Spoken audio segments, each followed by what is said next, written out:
Oh, hello, this is Tak Chung from Walk with Tak. Welcome to my YouTube channel. If you enjoyed this video, please like, subscribe, and share. Please feel free to write me at walkwithtak@gmail.com if you have any question regarding this video or any other video that I have. If you have any suggestion of video that you would like me to make, please let me know. By writing me with email, it's easier for me to answer you, and I will reply promptly. By using my fast cooking system, which is flavor chasing, advanced prepping, stir frying, and template-based cooking, I'm able to cook dishes not only to my own personal preference, but I'm also able to cook dishes that my wife loves and enjoy. This dish is a good example. It's a dish I cook almost specifically for her because how she liked this dish to be cooked, and also the ingredients that she loved in this dish, which is salmon, mushroom. And my wife loves salmon, which probably is her favorite food ingredient. She loves it not because of the flavor alone, but she also liked the nutritional quality that produced by the salmon. Now this dish took me a little while to figure it out, but once I got it down, I think I cook it exactly the way how she liked it. And ever since I have cooked this salmon this way, she told me that she will never order salmon out in a restaurant again, because this is exactly how she likes it. So let me tell you a little bit about how I cook this salmon and how I make it to suit the type of preference that she likes. Now first of all, I want to figure out a way that I can cook salmon without removing the skin. Now the salmon skin, for most people, is not something that they will want to eat. For good reasons, because the salmon skin tend to be fatty, and it is not actually very pleasant at all. So what I did is that I figured out a way if I can fry the salmon skin to create a crispy texture that actually make the skin extremely tasty. Another consideration I have is that I would like to be able to cook salmon for my wife anytime she wants. She can tell me in just 10 minutes or a half hour before dinner and say, I'd like to have some salmon tonight. I will be able to immediately able to create a salmon dish for her. Now the way to achieve that is that I have purchased salmon which is has never been frozen, and then I will cut them up into pieces and freeze them that way in a thin layer. So anytime when I'm ready to use them, I can thaw them out very quickly. And I can just drop the Ziploc sandwich bag, which I have the salmon, into a bowl of warm water. Then I will be ready to cook in about 10 minutes. And another thing I work on is to able to cook salmon quickly. As like in the case of stir frying, if you cut the pieces into smaller size, you will be able to cook them much faster.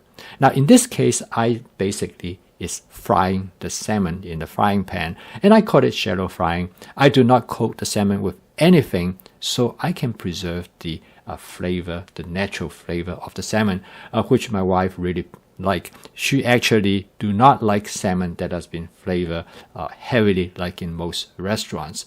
So as you can see in here that it only takes about a little bit over a minute to fry the salmon on one side, and as I turn them over, you notice that the skin of the salmon has been charred.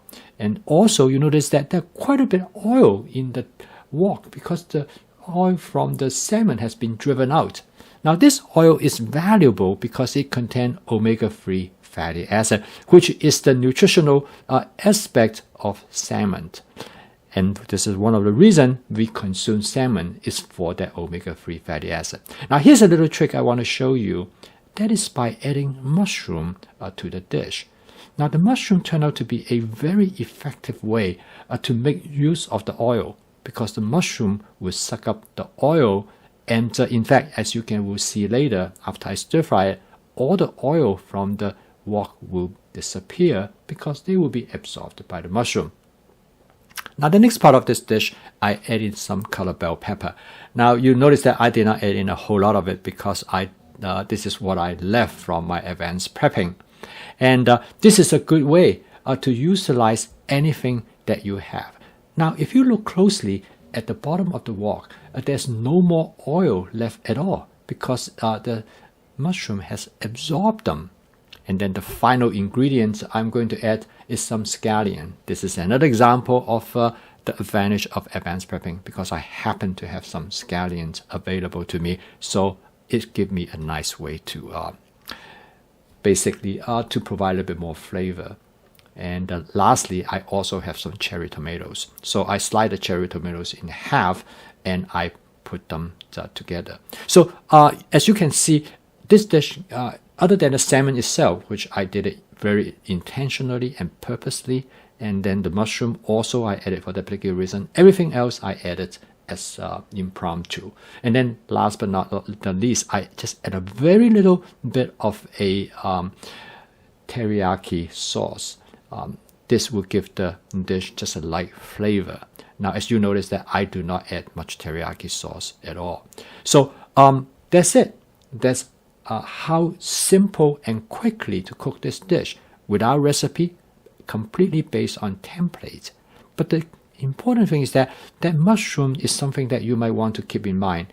Anytime you have extra oil, for whatever reason, that either you add too much or you cook, like in the case of the salmon, that release the oil, you can remove the oil, actually make the mushroom taste good by adding mushroom. And in this case, I use portobello mushroom. You can use almost any type of mushroom that you would like to absorb that oil. So as you can see, after I cook this dish, there's hardly any oil at all. Now also, because the sauce is very light, I do not create a lot of fluid. And this is intentional, because when you have a light sauce, you have much intense flavor on the ingredients. A sauce, when it is too dilute, it tends to take away the flavor of the main ingredients. So last but not the least, I still have some extra scallion. So it's always good to add some fresh scallion onto any dish. This fresh scallion, I cut them into strips. The one thing I discovered is that if you have scallions, cut them into strips, which is the end of the scallion, they last much longer. Okay, so I hope you give this dish a try, and I think you will enjoy it. I post a video each day to help you to make home cooking as part of your daily routine using my fast cooking system to be able to cook with practicality, efficiency, creativity, and as well as fun. So if you'd like to learn more about my fast cooking system, please subscribe to this YouTube channel. I will see you tomorrow. Keep on cooking.